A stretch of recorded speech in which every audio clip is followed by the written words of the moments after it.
Radiyo Pasika nziza kuri mwese uyu munsi wa cyumweru tariki 12 Mata 2020 JP ikaze mu kiganiro iminsi myinshi. Urakoze cyane Christina, ni JP duaye hano. Nishimiye kugaruka hano kuri radio kandi mbashimira kuba namwe mwongeye mwantumiye. Urakoze cyane JP, no bikaze nawe muri studio amakuru y'iminsi. Ndabashuza bateze amatwi, ndagushuje nawe ndetse na JP, nkaba mbifuriza ikiganiro cyiza. Murakoze. Murakoze cyane. N'ubwo bwose turi kwizihiza Pasika, isi iracyugarijwe n'icyorezo cya coronavirus, kitarabonerwa urukingo, kitarabonerwa umuti. Amashuri yarafunze, akazi ndiguma mu rugo, inzara imeze nabi, imereye nabi abantu banyakabizi kandi nibo benshi urebye cyane mu bihugu bya Afurika. Amakuru duheruka yo mu Rwanda ni uko coronavirus yageze no mu mujyi wa Gicumbi, aho bivugwa ko yagaragaye mu bantu 6 mu Rwanda, kandi hakaba hari abantu 4 bumvise bari gukurikiranwa n'ubugenzacyaha ko banduye indwara ya coronavirus, bakabihisha nkana, ubundi baza ko bakurikiranaho gushaka kuyikwirakwiza muri Rwanda. Reka mbere kuri wowe kuri iki kibazo cya coronavirus, wowe nk'umuganga urumva ko coronavirus imaze guhindura ikibazo gikomeye mu Rwanda.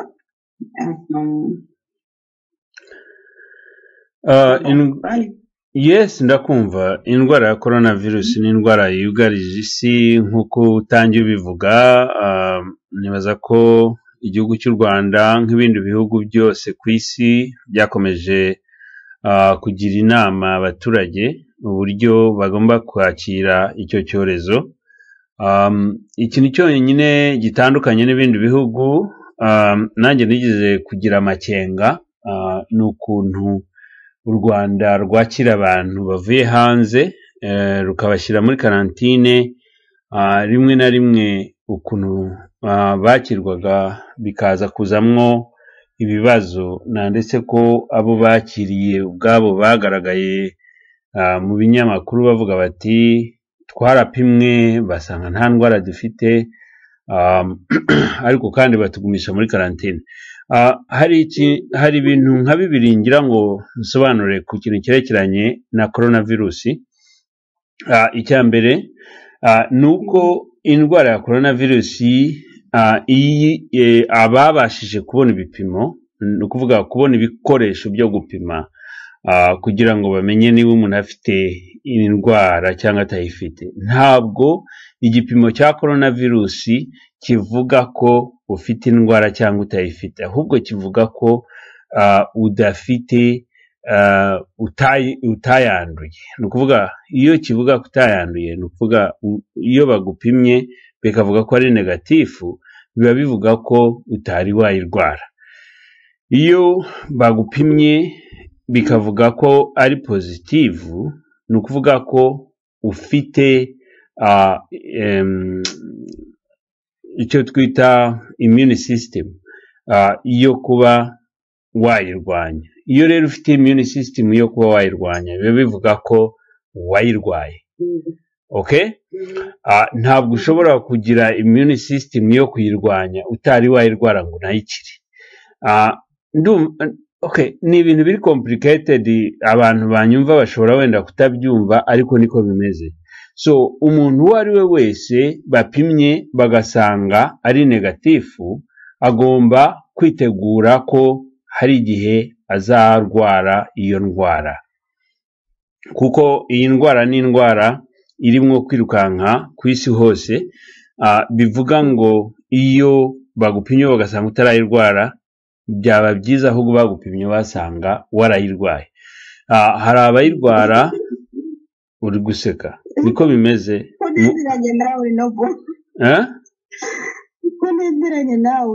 Bo ngendamo ndabivuga mu myumvire yanjye y'ubuvuzi, ariko iyo ubaye warayirwaye, hari igihe n'umuntu ayirwara akagira ngo ni gripe isanzwe bitewe n'abasirikare b'umubiri afite.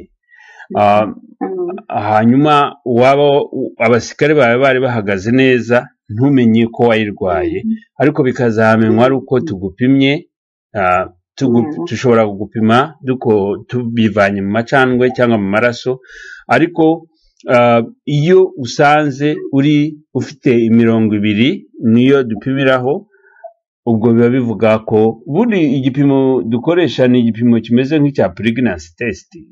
Niba uzi ukuntu bapima abantu niba batwite cyangwa badatwite, ariko dukoresheje amaraso cyangwa se dukoresheje amacandwe.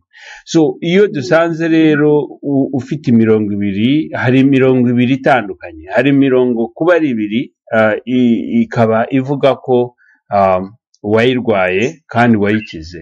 Hari ni 20 ivuga ko wayirwaye ariko utari wakira, bisabwa ko wasubira muri isolation.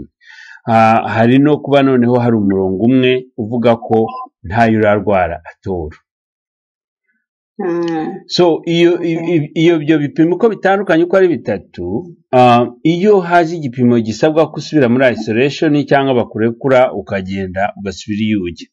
So abantu rero bari mu Rwanda, abo ngabo bari muri isolation y'u Rwanda, nababonye kuri televiziyo barimo kuvuga ngo baranadupimye ngo basanga turi bazima, ngo ariko ntago baturekuye ngo dutahe, barimo gucomplaininga. So ikintu cyo ngewe nasaba leta y'u Rwanda n'abaganga babo nuko bajya basobanurira abantu babo ibintu, bakabaha ibisobanuro by'ibyo barimo gukora. It's very important guha abarwayi inanga se abo mukekaho kuba barwaye ibisobanuro, bakisobanurira bakamenya ibintu uko bimeze, kuko usibye no kubasobanurira ku munwa nk'uko mvuga, birananditse, nabo bashobora kwisomera kuri interineti bagasobanukirwa neza ibipimo bahawe n'ikigomba gukurikiraho.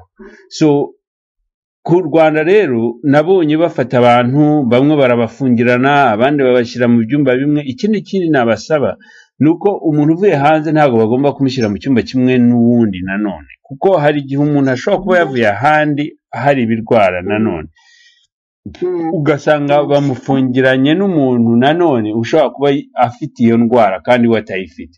So ibyo ni ibintu byihutirwa cyane, ariko ingamba u Rwanda rwari rwafashe zo gukaraba intoki, zo kwirinda kwegerana, zo kuguma mu rugo n'ibindi, ibyo ni ibintu bishimishije cyane. Ikindi kibazo nibaza ko nigeze kuganiraho ubushize igihe twaganiraga, ni ikibazo cyo kugarira abaturage mu mago kandi hari ikibazo cy'inzara. Icyo ntago nagisubiraho ko ni ikibazo cya politike, kandi navuganye n'abantu batandukanye bambwira ko leta y'u Rwanda hari ibyemezo yarimo kwigaho ku kuntu yagerageza kugaburira abaturage, usibye ko bitari bisobanutse ukuntu leta y'u Rwanda yabasha kugaburira abaturage. Ariko ku kintu cya coronavirusi. Ni ikibazo gisangiwe n'isi yose, ntabwo ari ikibazo cy'u Rwanda gusa, ni ikibazo kireba ibihugu byinshi muri Afurika, ni ikibazo kireba ibihugu by'Uburayi, na hano aho ntuye ubwacu natwe dufite ikibazo gikomeye cyane cyo kureba ibisubizo muri rusange bya coronavirusi ku bantu batandukanye. So ndibaza ko iwacu naho hari intera bagiye bageraho mu kureba ibyo bisubizo, usibye inzara nicyo kibazo gikomeye cyane. Murakoze. Murakoze cyane, ntabwo twihuta cyane. Ni gute uko bakomeza kutubwira ngo umuntu yakize kandi tuzi ko nta rukingo, nta muti, umuntu akirate iyo coronavirus? Ntabwo bigoranye cyane. Coronavirus ni indwara iza muri nka gripe nk'izindi, ariko itandukaniro ryayo na gripe ni uko yo ari virusi iyo igeze mu bihaha irakara cyane ku buryo ishobora kuburizamwo ubuhumekero, abantu bakananirwa guhumeka. Hari bagenzi banjye benshi abaganga bamaze gupfa kubera ko obviously mu buvuzi hari ukuntu wegerana n'abarwayi cyane. Hari n'abandi bagenzi banjye benshi, hari nk'umukunzi abanyarwanda bose bakunda urimo koroherwa ubu ngubu, ariko ntabwo nshobora kuvuga izina rye bitewe n'inyungu za politike. Muri rusange ntabwo nshobora kuvuga izina rye, ariko yabihagazemo neza, yakoresheje imiti isanzwe, akoresha inama zitandukanye agirwa n'abaganga. Umuntu uwo ari we wese ufite ikibazo cy'umuriro mwinshi, akagira agakorwa kadacika, akaba afite n'ikibazo cyo kumva ko atagifite test, atakibasha gutestinga ibyo kurya for example, agomba kwemera ko ikirwara cyamugezeho. So icyo kirwara rero ikintu cya mbere cyihutirwa gifata, iyo umuriro umaze kuba mwinshi, agakorwa kakaba kenshi cyihutira kujya ku bihaha. Iyo kigeze ku bihaha rero unanirwa kugira ubuhumekero. Ibihaha nibyo bidufasha guhumeka, ibihaha si byo lungs. So niba ari byo lungs, ni ukuvuga tugomba kugira ikibazo cyo guhumeka. Iyo tugize ikibazo cyo guhumeka, iyo ikirwara kikurushije ingufu ubuhumekero, ni ukuvuga hari icyo iyo ubuze ubuhumekero, amacandwe, ibintu byose bikagenda bikajandama, bikananirwa kumanuka no kuzamuka. Iki gihe gikurikira ni uko unanirwa guhumeka ugapfa. So niyo mpamvu iyo ndwara ikomeje kutujyana abantu benshi cyane. So ntabwo ari igitangaza cyane kuba ikibazo gikomeye cyane gituma coronavirus igira agaciro gakomeye kuruta gripe zose twagize mu binyejana bitandukanye, nuko yo virusi igira ikibazo cyo kwinjira mu bihaha. So iyo nk'abantu banywa amasigara, bakanywa bakaba bafite asima, niyo mpamvu wumva dufite ikintu cyo twita high risk hano mu buvuzi. Umuntu ufite ikibazo cy'umutima, umuntu ufite ikibazo cy'ibihaha, umuntu usanzwe ufite ikibazo cya COPD, asima nangwa ibiki, uwo nguwo aba ari high risk. Umuntu ufite ikibazo cya immune system ni ukuvuga abasirikare barinda umubiri, kuko iyo ufite abasirikare barinda umubiri bameze neza, ntabwo byirirwa bigera mu bihaha, kuko gripe iza ari nka gripe isanzwe, ariko kugira ngo igere mu bihaha nuko iba yamaze kunesha abasirikare barinda umubiri. So niyo mpamvu iyi gripe ikomeye cyane ibangamiye abantu batuye isi benshi, kandi n'impamvu irimo kudutwara abantu bari mu myaka 60 no kuzamura, nuko nanone abo bantu baba barabaye ku isi igihe kinini, baragenze ibirometero byinshi, barabayeho mu buzima bugoranye butandukanye, cyangwa se niyo baba batarabayeho mu buzima bugoranye, ariko barabaye ku isi gusimiye igihe organs zabo, ni ukuvuga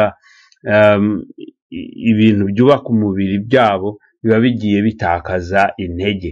So byorohera virusi kubinjiramo ikabasenyagura. Niyo mpamvu ureba turimo gupfusha abantu benshi. Murakoze. Murakoze cyane Nobo. JP, ndakumva. Nobo asobanuye cyane kuri coronavirus, wowe reka nkubaze ikibazo gikurikira nari mfite. Hari amakuru ateye impungenge twabonye y'ibiri kubera muri Mozambique. Nkaba ngira ngo ubwire icyo waba uzi kuri uriya mugabo witabye Imana, uriya mugabo wapfuye ni muri Zambia. urumva ko Zambia na za Malawi ya harimo urujijo ndagira ngo bidusobanurire neza kuko abantu baraduha amakuru atandukanye ntimenye icyo ufata n'icyo ureka. Wabitubwira neza? Mbere y'uko njya kuri iyo story urakoze cyane. Ni Jean Pierre nyine nk'uko wabivuze. Marara tubwiye cyane ku bya coronavirus, ariko ndagira ngo nge mbanze nihanganishe abavandimwe babuze umuntu wabo hano muri Londres, babuze umuntu wabo ndetse n'inshuti, nihanganisha umuryango wabo, kandi nanibutsa abantu benshi batwumva kujya bagerageza kujya kuri internet bagakuraho za information zimwe na zimwe zigiye zihari. Ndashimira nanone abadamu babiri bo mu Bwongereza hano babashije gutanga donc inama z'ukuntu barwaye iyo corona bakayikira n'uburyo bayikize bakoresheje imiti gakondo, no kuvuga indimu, iki na za tangawize na za ginger, ibintu nk'ibyo ngibyo. Murakoze cyane, reka nsimbukire kuri iyo nkuru mwari mumbajije, ariko ndagira ngo kubera ko abantu benshi barayumvise, ndagira ngo rero nsimbuke gatoya mbumvishe uko umudamu numvise yatabazaga. Murakoze, ni nk'iminota 2 gusa. Banyarwandakazi, ndimo guhuruza naratewe ku Isabato, ariko ubwo natowe n'ubundi umugabo wanjye yaramaranye ubwoba bw'amagambo yajyaga abwirwa n'abanyarwanda bagenzi biwe, bamubwiraga ko bagomba gukorana mu bikorwa ngo barimo gukora muri Malawi ahangaha, ariko akabahakanira babwira ko ari umukristo yahunze ngo yakuba ubuhungiro muri Malawi akaba yarabubonye, ndetse nta n'ikindi kintu aharanira, icyo aharanira ari amahoro, ataje gukora ibintu bidashimisha Imana. Ubwo rero yari amaze igihe kinini cyane ataha yikanga, kuko bari baramubwiye ko natabasha gukorana nabo bashobora kuzamugirira nabi cyangwa akazabona ikintu gikomeye. Ariko twebwe nk'abakristo twamaga dusenga kumva yuko ari ibintu by'iterabwoba, nta kibazo kigomba kuzabaho. Bigeze kubanza kuba muri Lilongwe bakajya bamugerageza mu mujyi mukuru, tugeraho turimuka tujya aho bita Imuzuzu naho tubonye umutekano utangiye kuba mukeya, kongera twicuma gatoya tujya aho bita Nkotakota, ariko n'ubundi bagahama bamugendaho muri ubwo buryo, ariko we akajya avuga ati buriya n'iterabwoba, agerageza kubana n'abantu abo ari bo bose avuga ati biriya bizarangira, Imana izabindindamo. Murakoze rero Christina, urabyumva ko uwo mudamu yatabazaga ni muri Malawi nk'uko umudamu yabyivugiye. Ni muri Malawi nk'uko umudamu yabyivugiye. Ubwo rero nawe urabyumva yuko ntako atagize, yatabaje abanyarwanda. Donc mu magambo makeya wakwibaza utese, mu gihe isi yose ihangayikishijwe n'ikibazo cya coronavirus, abantu b'abajenerali bari ku mipaka y'ibihugu bitandukanye, bakaba baragiye bakajya mu mago yabo, bakagira donc abantu bari ku rugamba mu bihugu bitandukanye ku isi, bakaba barahagaritse ibintu byo kurwana n'iki, bakajya mu bintu byo kubanza kuhumuriza abanyagihugu no kugira donc nabo no kurinda ubuzima bwabo. Ugatekereza nka Pilato dufite uca abantu muri humye, akajya kwica abantu mu gihe ibihugu byose donc akajya akikingira coronavirus, akagenda akajya kwica abantu mu bihugu by'amahanga, kandi tutiyibagije n'abantu bari kugwa mu Rwanda, bari kugenda bagwa mu Rwanda, abo tubona barasa ngo bafatanya ibitoki, abo tubona bazunguza mu byondo ngo basohotse amasaha, ibintu by'urukozasoni. Mu by'ukuri rero njyewe nkaba mbona abantu bibwira yuko iyi coronavirus ari cyo kintu cyugarije abanyarwanda gusa, mbona ahubwo biyibagiza yuko coronavirus ntirica abantu barenze 200,000 ku isi yose, ariko Kagame yishe miliyoni. Kubera iki dushobora gutinya coronavirus itari yica abantu bageze no kuri miliyoni, aho kugira ngo twerekane ko n'icyakomeje kwica abanyarwanda n'ubundi kigikomeje, kubera ko ntago umuntu wakomeje kwica abanyarwanda, urabona ko no muri coronavirus ntabwo ahagarara, ubwo ibindi bihugu byo bivuga biti icya mbere ni umuturage no kurinda ubusugire bw'abaturage bacu n'iki, ahubwo bakurikirana abantu hanze. Mu by'ukuri ni bya bindi nyine ntuze, ni bya bindi James Kabarebe yahoza abwira abantu ati nimugende mukurikira abantu mu bice cyangwa se mugire mute, donc bigaragaza nyine ko abantu bamwe ni shitani. Mu by'ukuri gendagira ngo abanyarwanda aho bava bakagera babyumve ko buri muntu wese agomba kumenya yuko yirindira umutekano ariko anawurindira mugenzi we, sirita abantu bagiye baturanye. Kandi nanone ibi ngibi ntabwo tubivuga ngo abantu barindana nabo cyangwa se abantu birinda n'abahutu cyangwa n'abatwa n'abatutsi, kubera ko tuzi neza yuko iyi ngoma ntabwo iri kwica abahutu gusa, ntiri kwica n'abatutsi gusa, yica buri wese, urumva. Niyo mpamvu rero ngira ngo abanyarwanda ntibakomeze guhumishwa amaso na coronavirus ngo bibagirwe urundi rugamba bariho rwo kwirinda ababisha baza kuza kubica, kubera ko none se coronavirus itari yica n'ibihumbi 200 tuzayitinya twe gutinya abantu bisha amamiliyoni n'amamiliyoni kubera iki? Kandi ariyo virusi ya mbere dufite twe nk'abanyarwanda. Ibyo nanone Marara yahoze avuga nabyo nibyo. Iyi coronavirus abantu ba mbere biriya bita ntose Spanish flu byishe hafi miliyoni hagati ya 50 n'ijana mu 1918 na ibi bya nyoze mu ijambo kubera ko tuba tunafite iminota ibaze, ariko ntabwo nshimye ikibazo cyanjye byagenze bite kuri uwo mugabo. Uyu mugabo uyu atabaza nyine, ariko ntabwo twamenye icyamwishe, ntabwo twamenye uwamwishe, ntabwo twamenye impamvu. Umubisha ntabwo kubwira neza uko byagenze. Uyu mugabo ntabwo yishwe n'umuntu umwe, yishwe n'intuza n'abambari ba Kagame boherejwe kujya kumwica, ariko mbere yo kumwica babanje kumurukirita kugira ngo abanze bakorere umugabo aranga. Umugabo rero yanze, bakajya bamutega nyine imitego bamubwira bati tuzakwica. Noneho igihe kigeze bamusanga iwe mu rugo, bamwica imbere y'abana be n'umugore we, donc bamutera ibyuma. Ubwo nari nanze kubivuga kubera ko wenda biri graphic cyane kumva ko umuntu bamuterera ibyuma imbere y'abana be n'iki. Umugore nyine umugabo we yamupfiriye mu maboko, arangije ubwo nyine baramuhamba muri Malawi. Ariko ibyo ni ibintu kandi ni ibintu byagiye bicicikana ku mbuga nkoranyambaga ahantu henshi. umudamu wese abo bantu bamwishe yarababonye. Umudamu abantu bamwishe yarababonye kubera ko baranavuganaga, ashobora kuba yarabazi cyangwa atabazi kubera ko ntago yigeze avuga amazina yabo muri za message yatanze.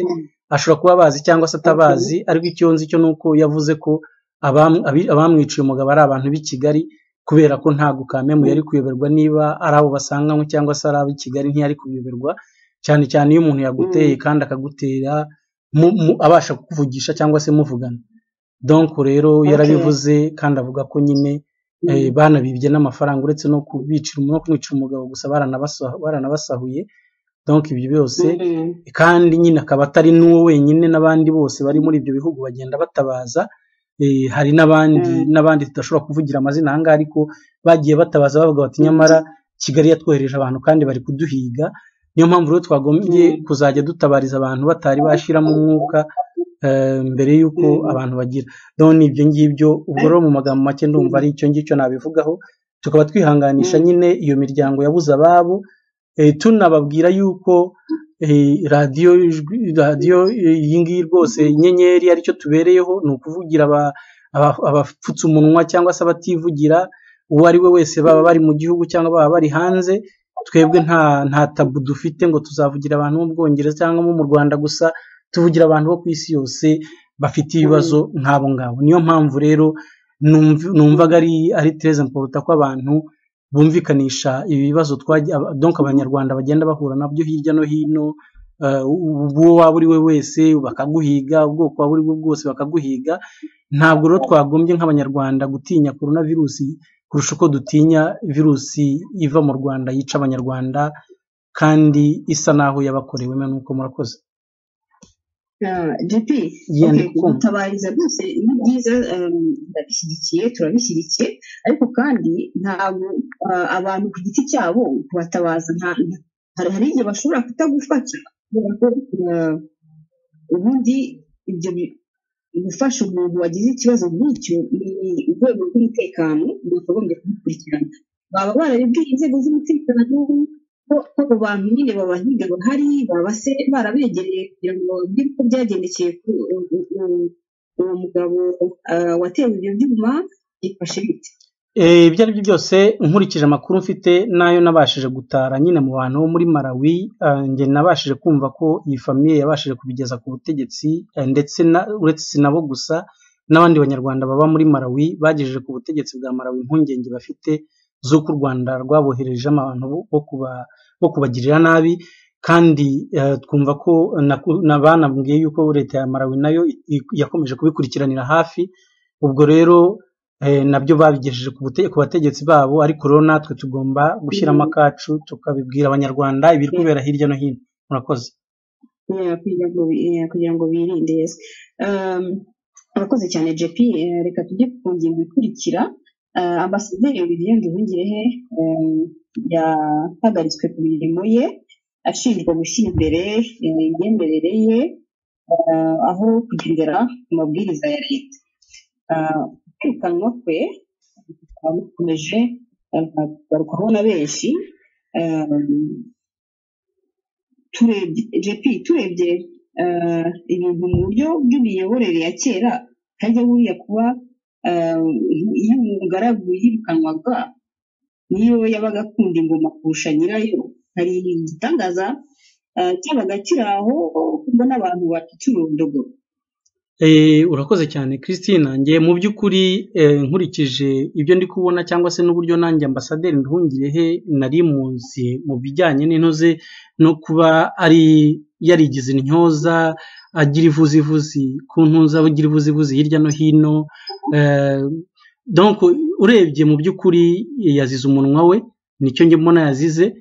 Ntago wenda navuga ngo yazize kuba atarashoboye akazi, yaragashoboye, ahubwo bamuhaye jari nk'uko abanyarwanda tuvuga yiyongereraho butamwa na ngenda. Ni ukuvuga ngo bamuhaye kimwe cyo gukora, we arisumbukuruza ashaka kurengera no kuzana ibintu by'intoze no kuba ignorant, kumva ko intebe bamuteretseho yari iriho undi muntu mbere y'uko ayijyaho, ko ejo itazaba iriho undi. Naho rero yarisumbukuruje cyane, none bamushubije hasi. Mu by'ukuri njye mbona nta gitangaza kirimo. Edayiri uretse no kuba atari igitangaza, nta n'impuhwe numva mufitiye mu by'ukuri, kandi n'undi nkawe nawe witwara nkawe nawe numva nta mpuhwe yagombye kugirirwa. Jye sinanamutindaho cyane, nabonye za komantere ze nyinshi cyane, ndumva ntamutindaho. Gusa icyo nzi cyo gishoboka ashobora kuba mbere, kubera ko mbere byaragaragaraga ko yatukaga abantu batavuga rumwe na leta, cyangwa se abantu bamubajije ibibazo bitari mu murongo yemera, noneho akabasimbukira leta ntigire ikimutwara. Ariko noneho aho yatangiye gushaka gusa n'uvuga n'ushyira mu gaciro, noneho akavuga n'ibindi bintu leta ishobora kuba wenda idashaka kumva cyangwa idashaka ko avuga, nibwo noneho bamutunze urutoki, noneho baramubwira batari kurabizi. Donc ibyo yavugaga mbere barabyemeraga, agatuka abantu bakavuga, kubera ko si we wenyine, na Kagame ubwo atuka abantu, akabatuka ibitutsi bitanabatije. Niyo mpamvu ibyo byo barabyemeraga. Ariko aho atangiye kuvuga, donc hari ahantu, hari komantere imwe yakoze ejo bundi rwose, abantu batangiye gukritika ngo Ingabire ngo ntago ngo yoza isabune ngo amazi ngo ntiyigeze ahindura n'iki. Arangije arababwira ati ariko rero ati murebe video yose, ati ntimukajye mubeshya, murebe video yose, kubera ko amazi yarayamenye arongera aragira. Wumva ko asa naho ashyize mu gaciro. Ntabwo mvuga ko yaburaniraga Ingabire, ahubwo yashyize mu gaciro, kubera ko we video yari yayibonye yose, ariko abandi bo bafatamo agace bashaka criticize Ingabire. Waravuga ati ariko rero ati ntimubeshye, ati murebe video yose imbere y'uko mutanga komantere zitarizo. Abantu bashobora kuba baravuze ati ariko si uyu mushenzi we ashobora kuba noneho nuko ngo iyo aza kuza kwigira igicucu buri kimwe cyose akajya yemera, cyangwa akajya akomeza akitukira abantu bisanzwe, ntawe ari kumukoraho. Ahubwo yatangiye gushyira ubwenge kugiye no gutangira gushyira mu gaciro, bitamubwira ko bitavuga ko yahinduye. Ariko rero ubwo nyine urumva ko ni hatari. Ubwo rero urumva ko nyine ntabwo byoroshye. Umugaragu ukunzwe agirirwa ishyari. Dusoza nyine nawe kuri iyi ngingo, wavuga iki bari gutega iminsi na honorable Bamporiki nyuma yo kwirukanwa kwa Ambasaderi Nduhungirehe. Bamporiki rega buriya none se rega aba bose biza tubireba kandi tukagira none se hari utarabonaga ko Evode we bizashoboka, abantu bose barabibonaga ko nawe igihe cye kizagera. Nduhungirehe rero ahubwo we yari yaranatinze. None rero ntuzuriye Bamporiki rero Bamporiki nawe ahubwo najye yumva inyenyeri, ahubwo niyigira igicucu nawe yigira igicucu yo gukomeza kwigira intyoza, kubera ko nawe niwe utahiwe natigira igicucu. Urumva niyigira igicucu yemere kubera ko bitabaye ibyo nawe baramwicaza ku gatebe niwe utahiwe. Urumva nuko nguko nge mbibona. Urakoze Christine. Urakoze cyane JP. Nabo Nduhungirehe n'ubwo bwose yishongoye kuri benshi agakora amakosa akagenda atitondera ryabuye abakozi ba Kagame bakunda gusitaraho kubera guhakwa bagatwarwa, hari igitangaza ko bamuhagaritse ko n'ubundi gutega iminsi abandi nawe iminsi batawurenga. mbese Nduhungirehe umuntu yatangirira akagarukiriza kweli. Nduhungirehe ntabwo ngiye gutinda ku byo mugenzi wanjye arimo avuga, ibintu byo kuba yari asanzwe ari umuntu uvuga amagambo kenshi na kenshi yo gushaka gushimisha abafana, apana abayoboke, abafana. Nduhungirehe hari ikintu kimwe gikomeye nibaza ko nshobora kuvuga kuri Nduhungirehe. Ntabwo Nduhungirehe ari umunyamakosa. Umunyamakosa ni Perezida Kagame, kuko Perezida Kagame niwe wagize Nduhungirehe minisitiri. Ubusanzwe mbere y'uko umuntu aba minisitiri agomba kuba ari umuntu wigeze kugira profile, akaba ari indakemwa, akaba n'imirimo yakoze yarayikoze neza mbere y'uko aba minisitiri. Ariko Nduhungirehe Kagame yarakubaganya amugira ambasaderi mu Bubiligi, kandi Nduhungirehe mbere y'uko aba minisitiri ntabwo hari harashira n'iminsi tugaragarije Perezida Kagame ko Nduhungirehe yari umuntu usinda mu kabari mu Bubiligi akaninyarira. Kwinyarira sinzi niba muzi kwinyarira. Iyo mvuga kwinyarira, nge ndi umusirikare w'umuscientifique, ntabwo ngira ibintu byo guca ku bintu ku ruhande. Kwinyarira mu kabari mu Bubiligi, ibyo twarabyanditse turabivuga, ariko Kagame ntabwo byamubujije kumugira minisitiri. So Nduhungirehe yari umuntu mu Bubiligi ushobora gusinda mu kabari akinyarira. Ni ukuvuga incontinence, niko tubyita. He was incontinent in pubs.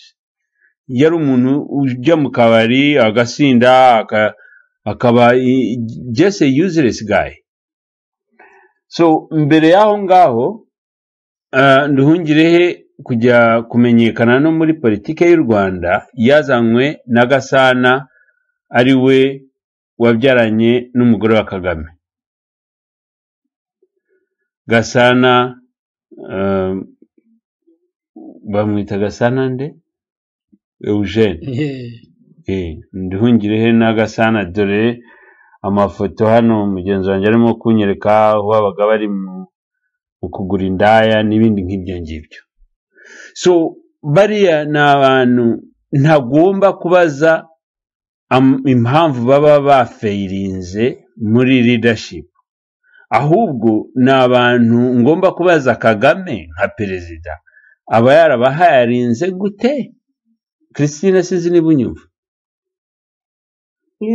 As a president of a nation. Why do you hire incompetence? Incompetence bivuga iki? Incompetence, abantu badafite capacity yo gukora akazi.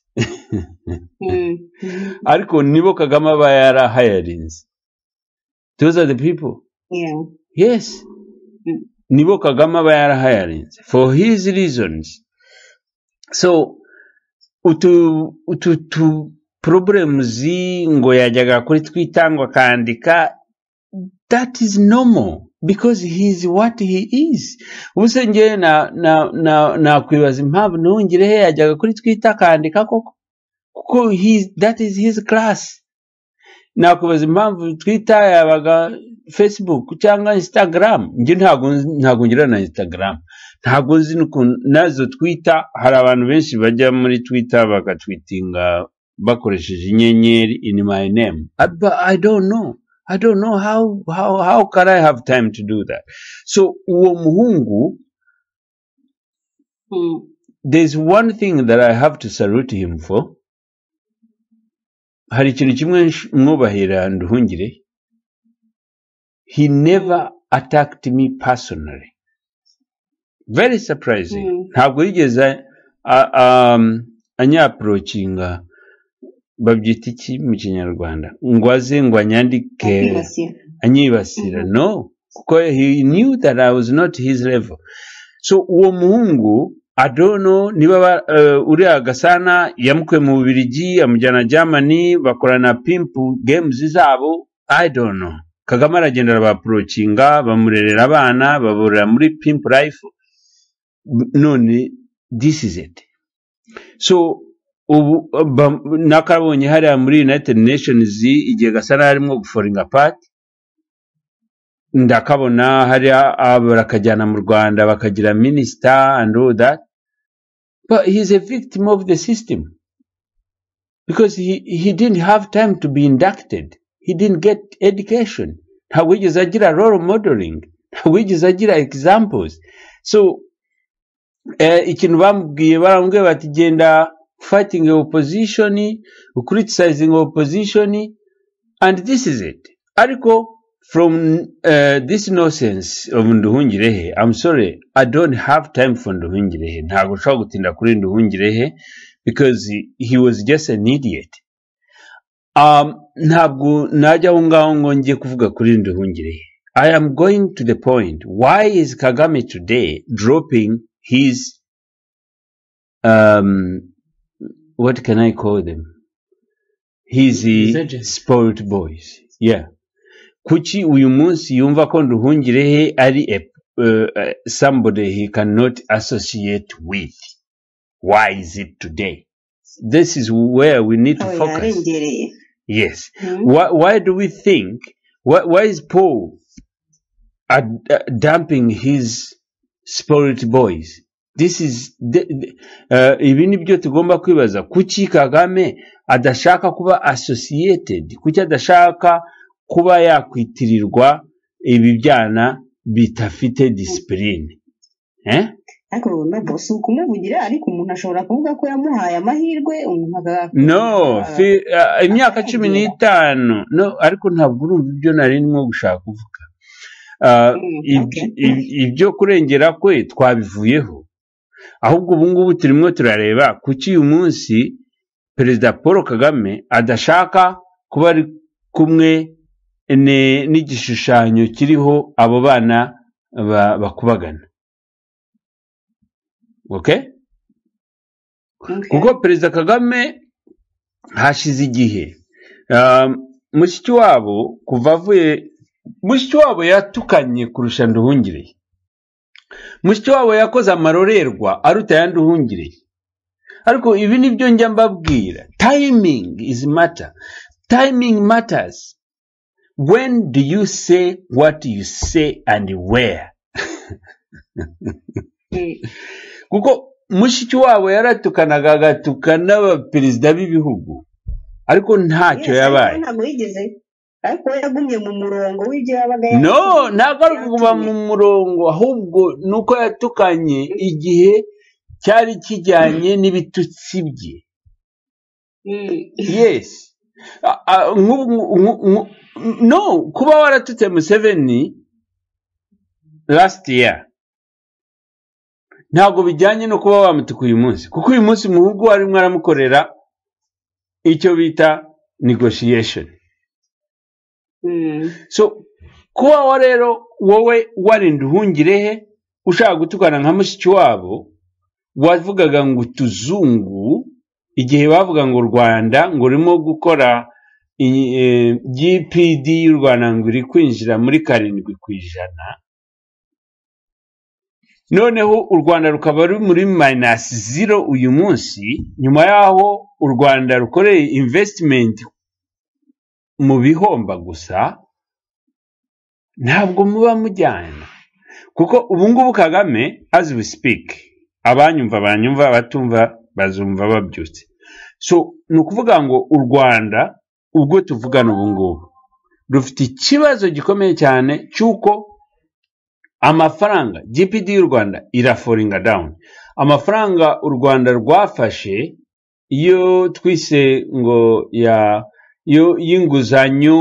y'inguzanyo, ayo kugurisha umutungo w'igihugu bakerekana ngo iki gihugu gitunze bakabaguriza, byose byarashize. None bagiye muri IMF bafata ayandi mafaranga mbere y'ibindi bihugu byose, bitewe nuko u Rwanda rwafashe amafaranga yose rwari rufite ruyashyira muri tourisme, ruyashyira muri publicité, Arsenal, PSG n'ibindi.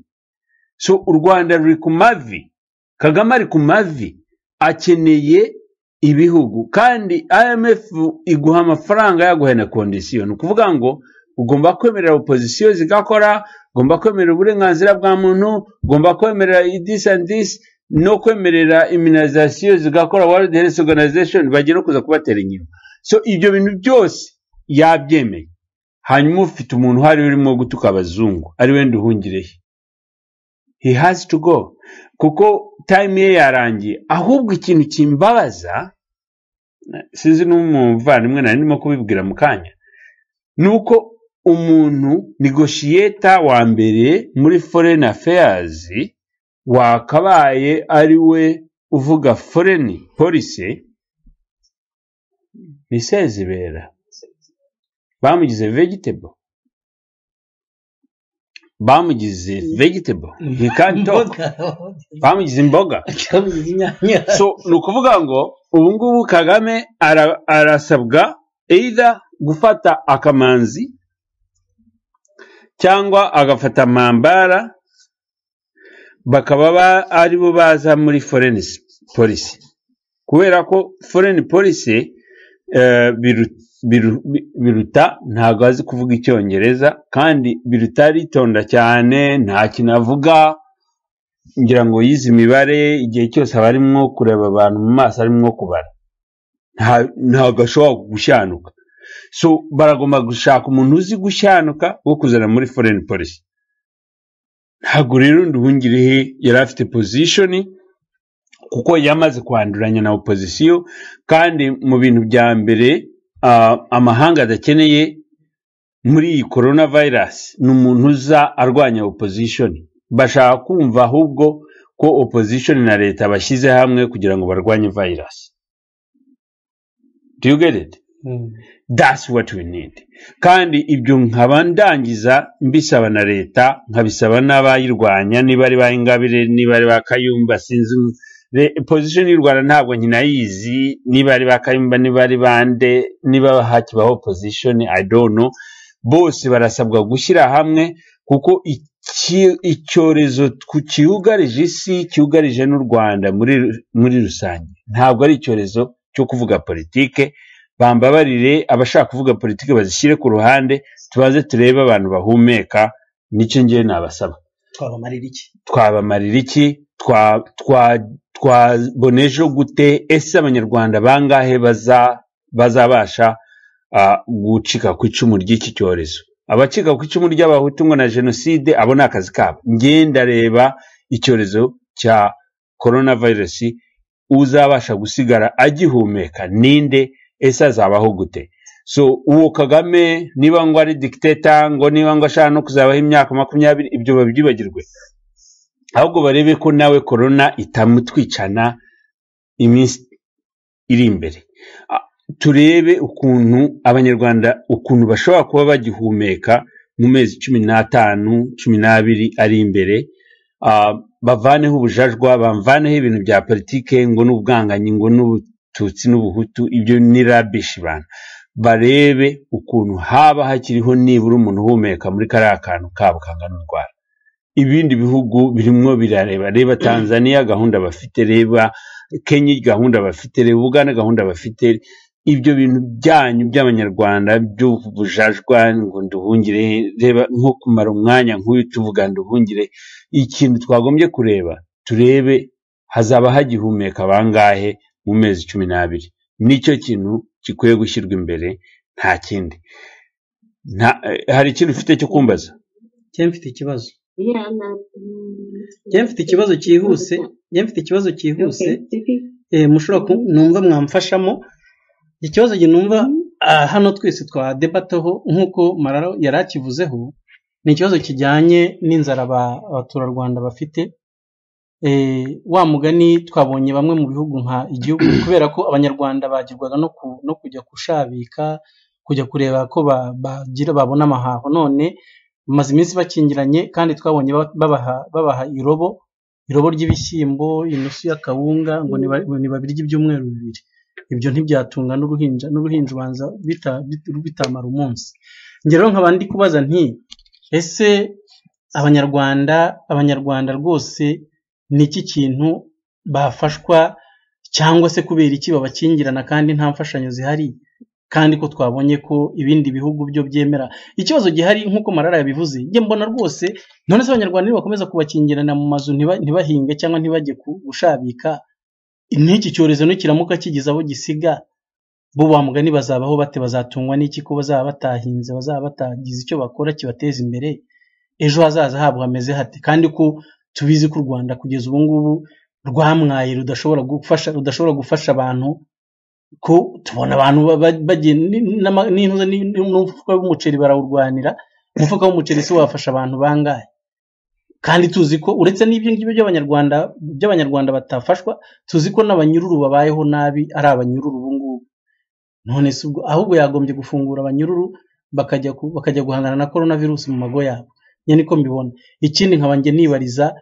ese nk'abanyarwanda bifashije bo mu bihugu byo hanze kuki ko turi kubona abantu b'abakire nka Rujugiro bafasha ibihugu bimwe na bimwe ababa babazi kuki batabatubwirira bakaba bagerageza no gufasha abanyarwanda baba attention Rujugiro ni umuntu turi kuvuga abanyarwanda benshi babifasha Rujugiro si umunyarwanda ndumva nawe ari umunyarwanda yes no ntago ibyo JP yavuga nibyo Rujugiro yatanze imfashanyo zingana n'ibihumbi miliyoni 250 z'amagande azifashisha Ubugande kugira ngo bubashe kwivana muri iki cyorezo cya coronavirus kimwe nanjye numva ari akataraboneka kugira ngo Rujugiro abashe gufasha Ubugande ariko nta kintu yari afasha u Rwanda amakuru dufite nuko hari ukuntu kompanyi za Rujugiro zifite imyumvire yuko leta y'u Rwanda idafite kontrole ku mibereho myiza y'abaturage bivuga ngo imfashanyo zose zigiye muri icyo gihugu zijya mu mufuko w'abategetsi ntizigere ku baturage ni ibintu bibabaje cyane ariko kandi twebwe nk'abantu bifuza ko abanyarwanda babasha kubaho bakabasha kubaho muri iki gihe gikomeye cyane igihe cy'akangaratete igihe abantu barashonje umuntu akohereza message akakubwira ati ntabwo nzi ko ndi buramuke cyangwa umuturanyi wanjye ntabwo nzi ko ari buramuke ariko yumvise hari kompanyi nk'izo umunyemari nka Rujugiro zifite ubushake bwo gufasha abaturage kuko impamvu ibihugu nk'Ubugande bibasha kubona imfashanyo kuva ku makompanyi nk'aya ya Rujugiro ni uko haba hari independent organizations zibasha kugera ku baturage zitanyuze muri leta. So ibyo byorohera abaturage kugira ngo babone imfashanyo, ariko igihugu cyacu nk'u Rwanda kubera ko leta yafashe za kompanyi zose izivunira muri RPF cyangwa amasosiyete yazo. So ku muntu nka Rujugiro rero bisobanukiwe akaba kandi ari umucuruzi inararibonye na kompanyi ze zizi neza imikorere y'u Rwanda, ntabwo zitakaza umwanya, zireba ibihugu zifitemo amasoko, bigomba kubyibuka, baba bareba amasoko yabo, kuko nubwo bwose ari umunyarwanda, ni umunyarwanda w'umucuruzi. Ariko twe turi kutabariza, ariko nanone ntabwo yatabara ngo atabare nanone ashyira mu mufuko w'abamunyaze, kuko leta y'u Rwanda yaramunyaze, tugomba kubyemera. Ntabwo babyemera, ntabwo babyemera ubwo bufasha. Usibye no kubyemera, nta nubwo nawe yabifatira umwanya, bitewe n'uko sisiteme z'iwacu zirapfuye. So ikintu rero ngewe nasaba yaba ari Rujugiro nk'umucuruzi cyangwa se n'abaherwe bandi cyangwa se n'abategetsi b'u Rwanda, nuko bagomba kwibuka abaturage, kuko nka Rujugiro we ashobora no kuba afite akababaro k'abaturage ku mutima we, ariko azi neza ko imfashanyo yatanga zidashobora kugera kuri abo baturage. So icyo gihe rero ikintu akora yifashiriza ibihugu bya Afurika bifite ubushake bwo gufasha abaturage bacu, harimo n'abanyamakuru babiri.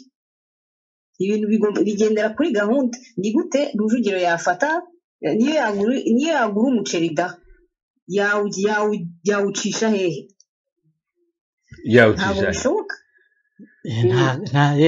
Simbizi gusa ubwo nyine ngiye nagira ngo wenda kubera ko uretse sina Rujugiro gusaraga n'abandi banyarwanda bakwishyira hamwe bakareba ukuntu biyoruganiza.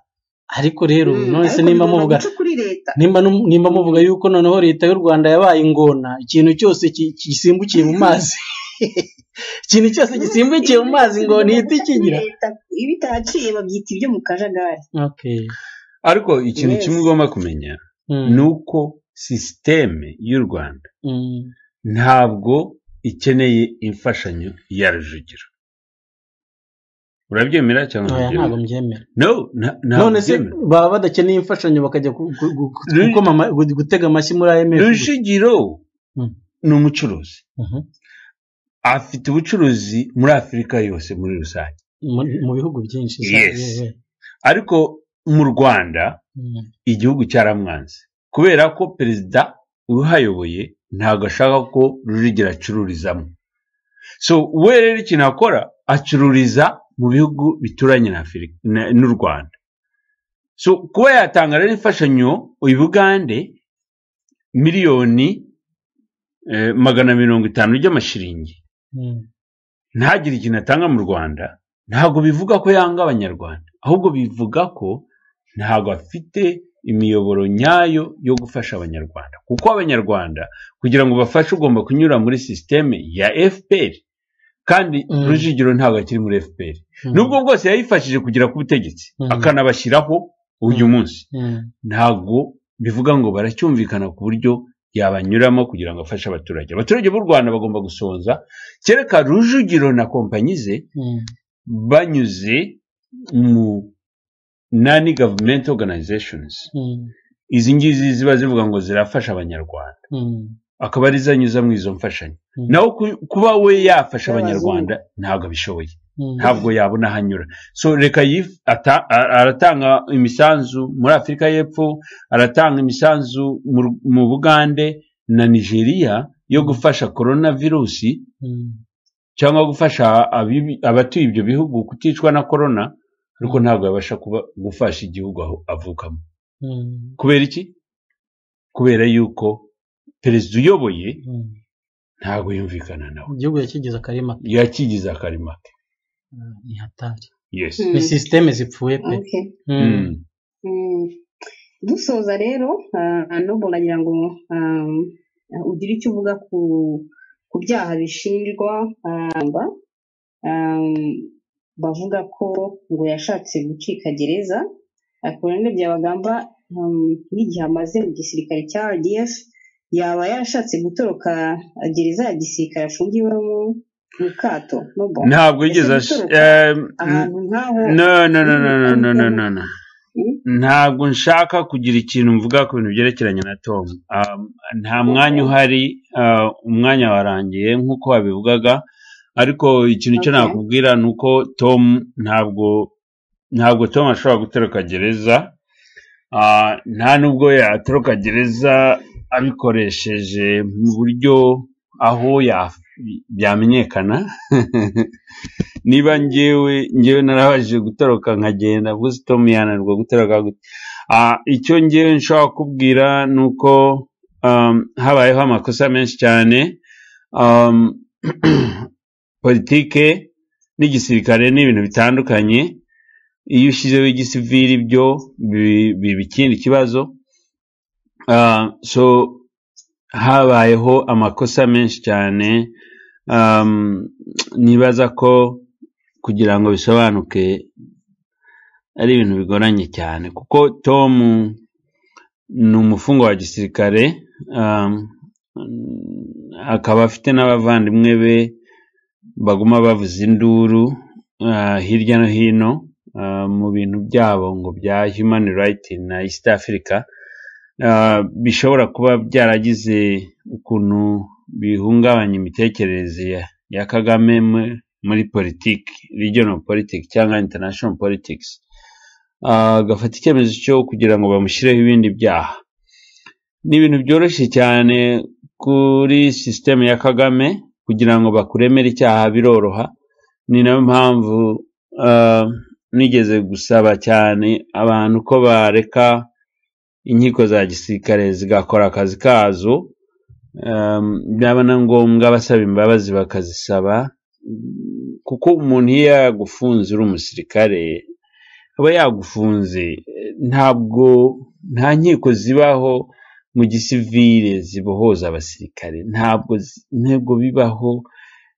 Ni amakosa akomeye cyane kugira ngo wumve ko umusirikare ashobora kubohozwa n'inkiko za gisivile, kuko ubundi iyo uri umusirikare uba ufunzwe n'icyo bita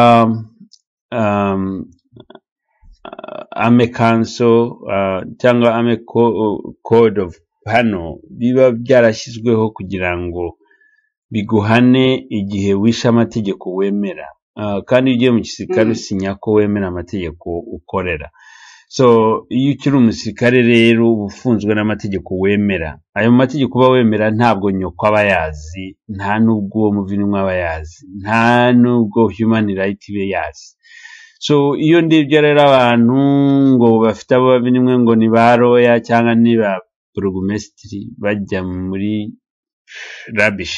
So ni ukuvuga barimwo baravangira Afande Tom na Rusagara, abantu benshi cyane b'abasivile birukanka hanze n'abana bagiye babyara bavangavanga. ntabwo wababuza gutabariza umuntu wabo, bajye bagenda baririre muri media, ariko apana kujya muri East African Court n'ibindi, kuko ubu ngubu Tom yaba yaranditse urwandiko akandikira Afande PC kariya kagoryi Kagame, akamwandikira akamubwira ati Afande I'm sorry, okay, ati narakosheje ariko I've learned a lesson. Kagame yakanamufunguye agataha.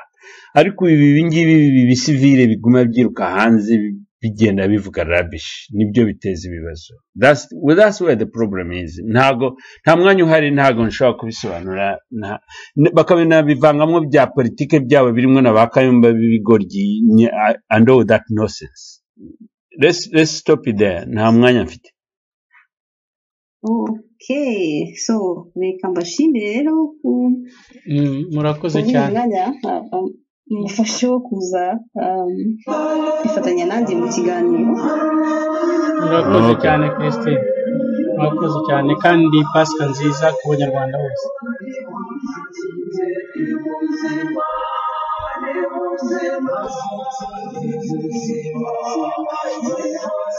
cyane